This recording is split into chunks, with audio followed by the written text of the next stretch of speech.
দেখো বন্ধুরা, আমি আজকে লিখবো এই যে ঝিঙের বীজ, আর এই যে ভেন্ডির বীজ, আর এই যে শশার বীজ, আর এই দেখো মিষ্টি কমলা লেবুর বীজ। এগুলি আমি আজকে লাগাবো।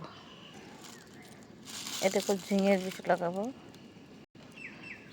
এই যে ঝিঙের বীজ পুঁতে দিলাম।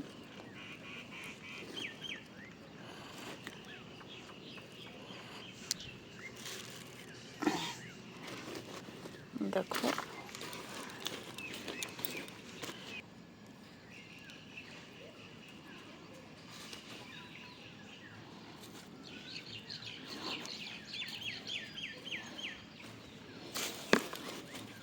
এগুলি লাগাচ্ছে আমার ছাদ বাগানে। দেখো গামলার মধ্যে দেখো এই দিলাম ভেন্ডি,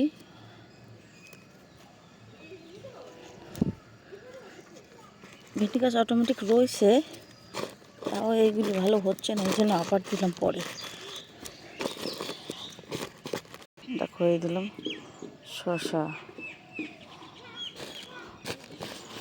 আর এই যে কমলা লেবুর বীজ এখানে চারা দিয়ে রাখলাম। পরে হওয়ার পরে এটা আমি তুলে অন্য জায়গায় লাগাবো।